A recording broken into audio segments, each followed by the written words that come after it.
Cahors, le Lot, la 18e édition du Trial urbain international. Mais avant, une balade détente à Cap Nature au bord de la rivière, paintball, course d'orientation, acrobranche, laserwood et bien d'autres choses. Kamel, un des jeunes patrons de l'endroit, nous parle des activités que ce parc propose en pleine nature. L'acrobranche est destinée à toutes les populations à partir de 2 ans. Donc on a différents niveaux, différentes hauteurs, différentes difficultés. Nous sommes ouverts depuis les vacances de Pâques jusqu'aux vacances de la Toussaint. Ensuite, on va retrouver de l'escalade sur arbre. Donc là, c'est une activité qui est un petit peu, je dirais ordinaire, mais un peu particulière. C'est-à-dire qu'on n'utilise pas de rochers comme support ni de surface artificielle. Ça va être les arbres. Donc on va jusqu'à 14 mètres chez nous. Ensuite, on va pouvoir vous proposer du canoë-kayak. Donc, on va naviguer sur la rivière Lot. Voilà, donc seul ou en groupe, enfin, peu importe. On choisit le type d'embarcation que l'on veut. La seule condition, c'est de savoir nager, évidemment.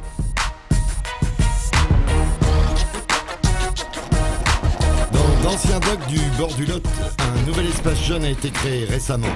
Graph, BMX et skate, mais aussi musique. Hugo, responsable et animateur du lieu, nous explique.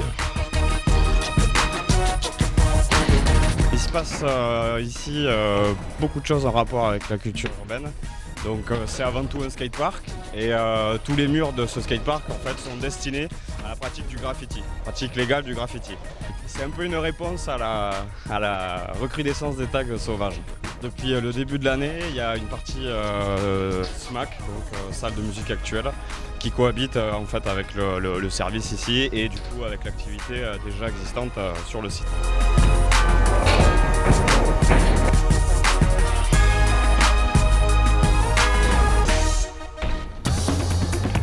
La soirée du samedi est réservée à un contest de vélo trial, discipline très spectaculaire qui requiert un sens de l'équilibre incroyable de la part des pilotes. Ceux-ci doivent parcourir 4 des 8 zones du trial, 2 fois. La lutte s'annonce rude. Pierre Estripo, un jeune très en vue et prometteur, engage les hostilités sur les gros blocs calcaires. Il connaîtra quelques échecs mais fera une bonne prestation générale sur son petit 20 pouces. Jordi Védère, juché sur des jantes de 26 pouces, l'autre catégorie de la discipline, gratifiera le public de très très beaux passages. Cédric Fontenoy est engagé en 26 pouces lui aussi et fait preuve d'une belle maturité. Sa feuille de points commence à se charger, il tient son rang et fait plaisir à voir. Aurélien Fontenoy, le grand frère, 2 titres de champion du monde, médaille d'argent au championnat du monde en 2014, fait briller le nom d'une famille toujours très soudée et complice, même au sein de la compétition. Paul fait des prouesses sur son vélo 20 pouces, il va nettement dominer la soirée, engranger de gros points, ceux qui le mettront hors de portée des autres concurrents. Maxime Tolu, 3e du championnat du monde en 2010 et de ces jeunes cyclistes au palmarès déjà prestigieux. Il aime Cahors et le prouve en menant un bel effort, sous les yeux d'un public passionné par ses prouesses. André Burton, ressortissant de sa glorieuse majesté d'Angleterre, fait le show. Il aime cette épreuve et l'a prouvé à plusieurs reprises. Fameux compétiteur, il domine généralement. Benito Ross, le calme Ibère, toujours sur son petit vélo 20 pouces, tentera de se hisser à la première marche du podium et luttera âprement contre ses adversaires.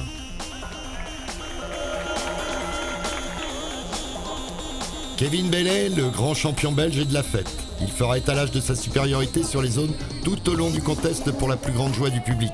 Les plus jeunes en tête, évidemment.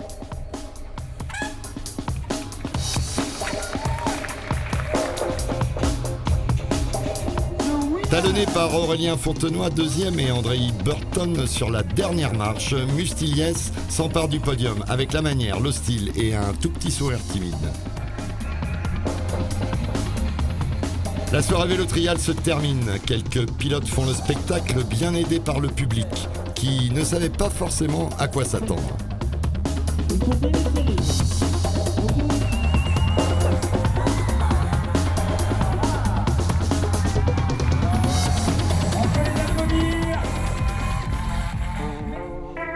On ne saurait séjourner à Cahors sans faire honneur à sa gastronomie et son terroir. Jean-François Dive, un chef très inspiré par les produits locaux, nous reçoit dans son très bel établissement au nom sans équivoque, l'eau à la bouche. Il nous parle de sa cuisine. Mes spécialités sont souvent inspirées en fonction des produits de saison et des produits locaux. Donc on a des produits qui sont magnifiques comme le rocamadour, l'agneau fermier, la truffe, le foie gras. On a la chance d'avoir un domaine viticole qui est fabuleux, avec des jeunes vignerons avec plein d'idées. C'est vrai que pour des restaurateurs, c'est vraiment très épanouissant d'être dans cette région.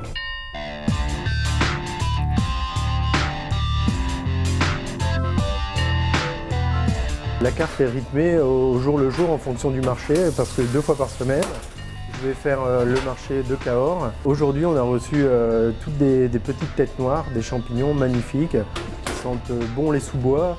On a vraiment énormément de chance, donc on est en train de réfléchir pour préparer un menu autour du 7. La matinée du dimanche est morose, la pluie diluvienne s'abat sur les zones. Le départ est reporté une première fois, on prie les cieux. Didier Valade, l'organisateur, le premier. C'est une grande édition pour nous, malheureusement bien arrosée pour l'instant. Mais on est complètement en début d'après-midi, on a bon espoir que la journée puisse se dérouler normalement. Une ville magnifique, avec beaucoup de beaux endroits, avec une ville qui bouge beaucoup, une ville qui a beaucoup de dynamisme. Donc on essaie de retranscrire tout ça par rapport à notre épreuve. Donc on essaie vraiment d'aller dans les beaux endroits de notre ville pour les mettre en valeur et aussi montrer le dynamisme de cette ville et ce qu'on peut faire. C'est pour ça que la déco cette année était un peu plus urbaine. On a fait un choix radical cette année par rapport aux autres années. Mais je trouve que c'est bien sympa et ça plaît bien aux jeunes et c'est sympa. Après un backflip de Kenny Thomas, on va pouvoir enfin partir. 3 zones en bois, trop dangereuses, sont neutralisées, mais il y aura bien 2 tours à parcourir. Dans l'ordre d'apparition à l'écran, on trouve chez les juniors Théo Colero, Marc Riba-Lazaro, Maxime Varin, Gaël Chatagno, Arnaud Faré, Benoît Bincaz,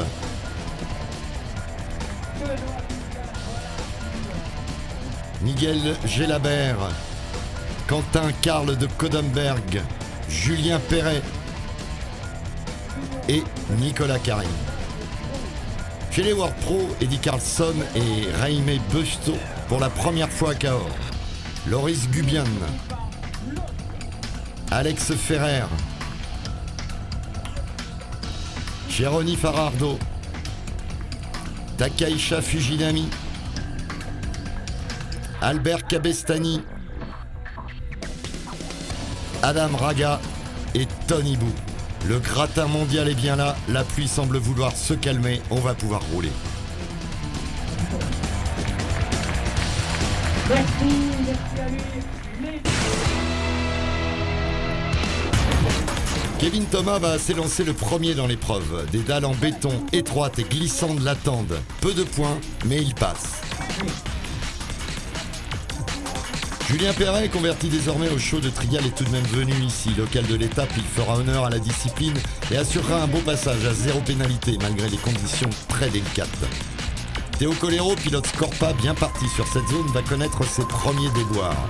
La zone est vraiment glissante. Heureusement, le chrono n'est pas mis en route sur cette épreuve trop perturbée par les cieux. Marc Riba-Lazaro, junior espagnol tenace, va faire son premier passage calmement et assurer de bons points.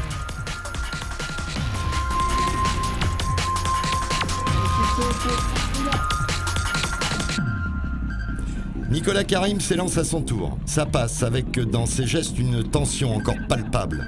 Rien n'est facile aujourd'hui à Cahors apparemment. Bien guidé par son suiveur, il surmonte néanmoins la difficulté. Maxime Varin part bien, mais malheureusement il se fait piéger gravement sur ses plaques glissantes comme un sol de douche. Il va chuter sans se blesser, heureusement.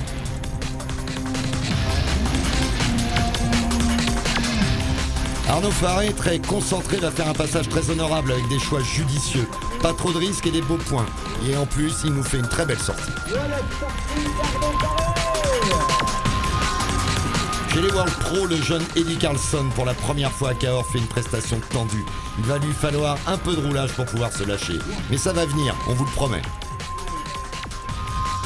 Raime Busto, petit protégé de Tony Bou dans l'équipe Honda Repsol, est de ceux qui promettent le plus. Il impressionne et passe cette première difficulté comme une simple formalité. Tony Bou, qui clôt les passages de cette première zone, semble en forme. Son aisance déconcerte. Pressé, il va tout faire sur la roue arrière, histoire de mettre les pendules à l'heure et impressionner ses adversaires d'entrée de jeu.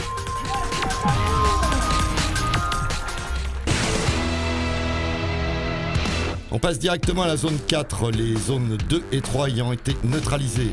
De gros blocs calcaires bien piégeux attendent nos concurrents.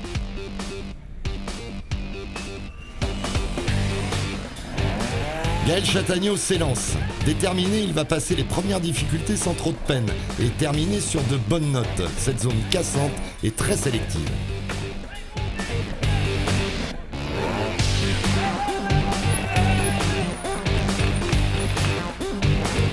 Quentin de Codenberg est au départ. Rien n'est simple en ce début d'épreuve où les concurrents prennent leur marque.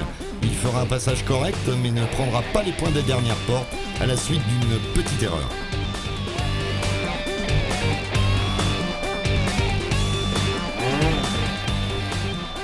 Benoît Bincaz, autre pilote aux couleurs de Scorpin, maîtrisera sans trop de mal ses grosses marches glissantes. Il fait le métier et prend de gros points qui lui seront précieux plus tard, vous verrez.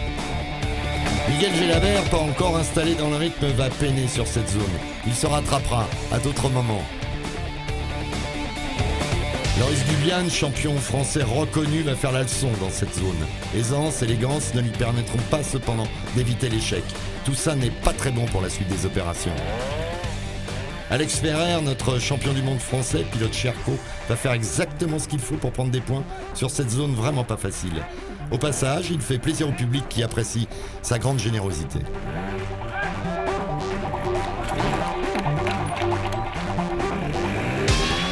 Fujinami, le japonais volant, Fujigas comme on l'appelle, va lui aussi connaître des difficultés sur cette zone très cassante, délicate au possible. À preuve, il fait échec. Jérôme Farardo est bien parti. Malheureusement, le tracé plein de pièges de cette zone va avoir raison de sa bonne volonté. Dans la dernière partie de la zone, face à une grosse marche en dévers, il commet l'erreur et sera classé échec. Albert Cabestany est calme, impérial. Il bosse impeccablement sur cette zone 4 et termine avec de jolis points. C'est important pour lui. Adam Raga, gros challenger du championnat du monde face à Tony Baou, s'efforce de bien faire. Il y parvient et c'est un bienfait car le classement général a aussi son importance. Ici, il commence à faire la différence et la lutte sera serrée au final.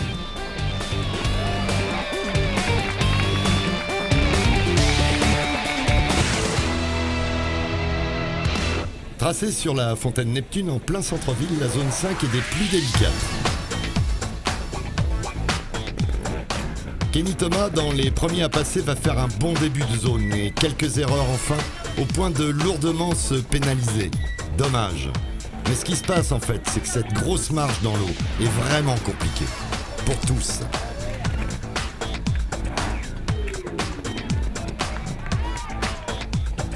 Théo Colero va éprouver quelques difficultés sur cette zone vraiment glissante. Des points quand même, malgré quelques pieds posés au sol.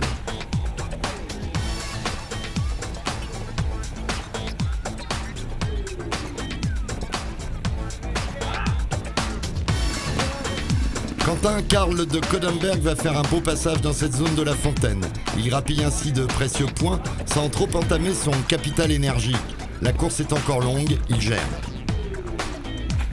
Eddie Carlson effectuera un très bon enchaînement dans cette zone humide avant de prendre la mesure de la difficulté pour en finir en beauté.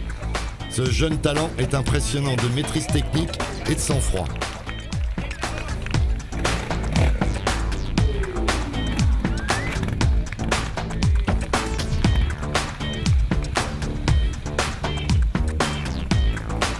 Loris Gubian va se faire piéger sur cette zone. La roue avant coincée dans le rebord de la fontaine, il galère pour se sortir de cette impasse. Il y arrive, tant bien que mal. Mais heureusement que le chrono n'était pas branché.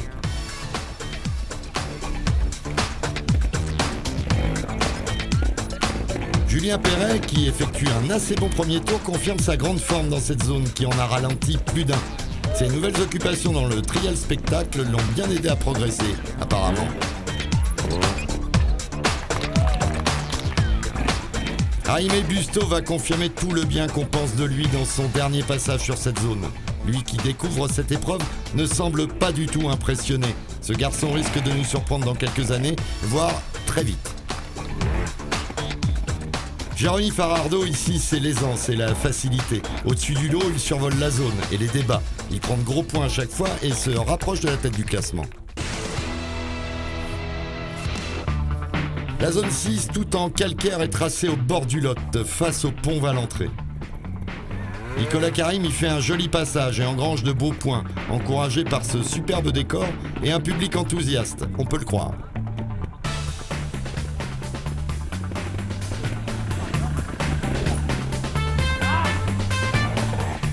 Yael Chatagno s'en sort bien, malgré la fatigue qui commence à se faire sentir et que l'on peut nous aussi ressentir.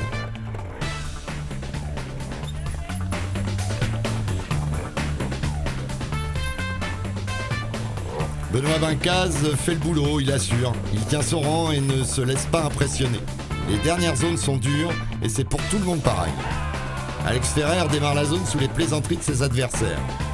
C'est très glissant, il faut y aller doucement mais sûrement. Il passera néanmoins de belles portes et avec la manière, histoire de couper court aux moqueries, non justifiées sans doute.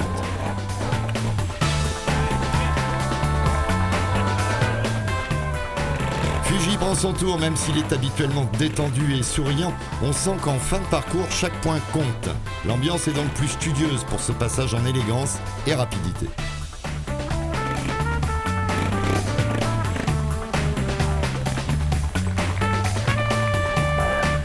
Cabestany va aussi, sur cette zone rendue glissante par les averses du matin, connaître quelques difficultés. Lent, il va pourtant se sortir de la situation sans une faute. Une bonne opération pour le classement.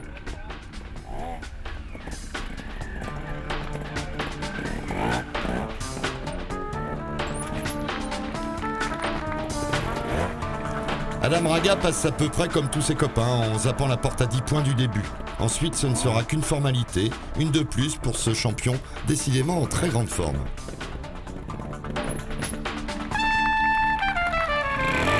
Tony Bou part super bien et foire son coup. Sur une réception vicieuse, c'est peut-être ici que le podium est en train de se jouer, sur cette petite erreur malheureusement très pénalisante.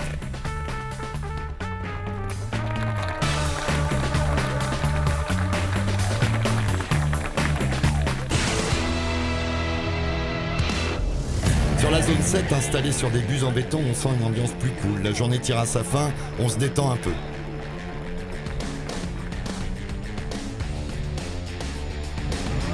Marc Ribal-Lazaro va éprouver son équilibre sur ces plateformes délicates. Il prend son temps, sans la pression du chrono, et fait un passage appliqué pour un bon résultat à la clé.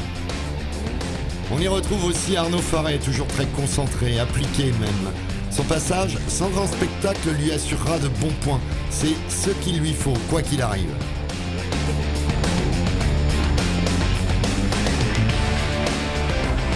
Miguel Gelabert négocie la partie difficile de la zone avec aisance. Reculer pour mieux sauter, voici sa devise sans doute. Et elle lui porte chance de toute évidence. Il prend de bons points, ne ratant aucune des grosses portes à 10 points. Jaime Busto sur cette zone part en fanfare et va se louper sur un excès d'optimisme. Il est jeune, c'est normal et de toute façon, cela n'entamera pas sa bonne humeur.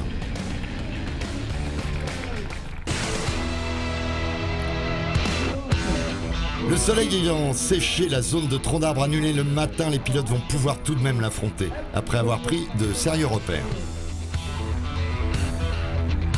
Eddie Carlson fait étalage de son talent et franchit une grosse difficulté avant d'échouer, à la porte suivante. La fatigue est bien là, mais il n'a pas démérité, on aura plaisir à le revoir ici.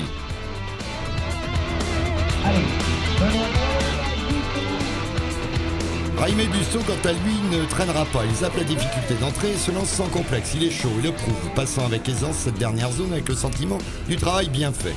Jérôme Farardo va faire un beau saut à la sortie de la zone. 4 à 5 mètres en l'air pour une réception sur une surface très réduite. Il est fort.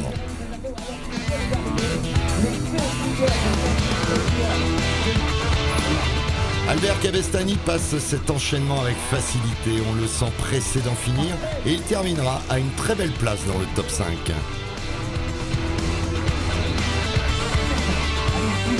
Alex Ferrer, en tête à l'issue du premier tour, joue gros ici, mais c'est dur, très dur. Il va néanmoins assurer au maximum. Sa place sur le podium dépend largement de son résultat sur cette dernière zone. Du coup, il passe sans pénalité. Il est comme ça, Alex.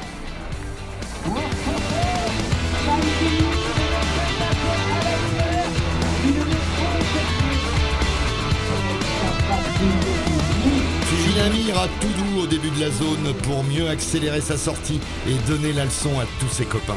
Ce garçon reste vraiment un grand champion malgré les années qui passent.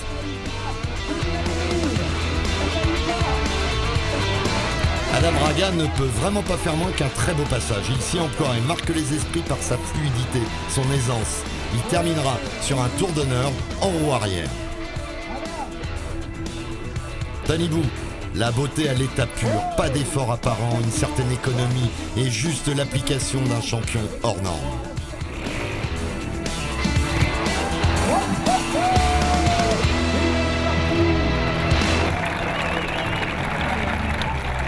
Une fois les comptes effectués, Adam Raga et Alex Ferrer se retrouvent ex-aequo pour la place de deuxième. Une course de vitesse va donc les départager. Adam Raga s'élance le premier.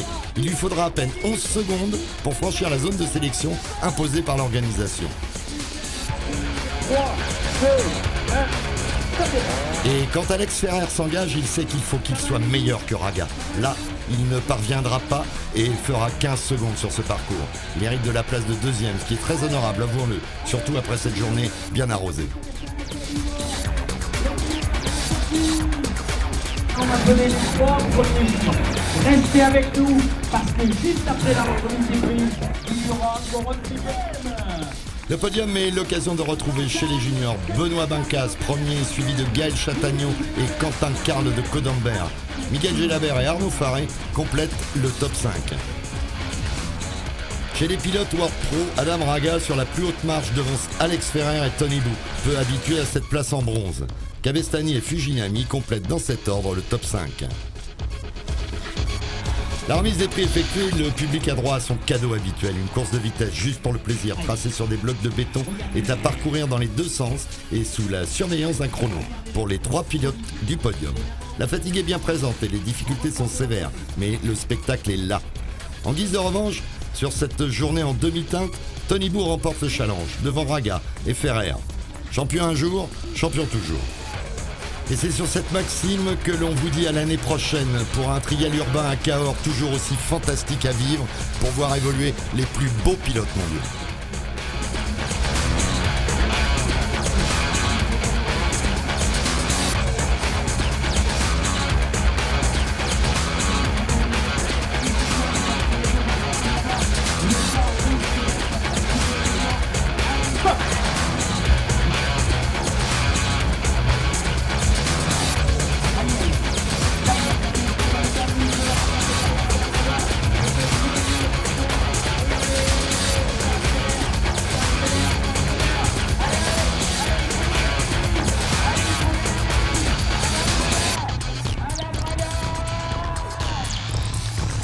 Une 13, premier, Tony Bou, deuxième, Alex Ferrer, encore une fois de plus.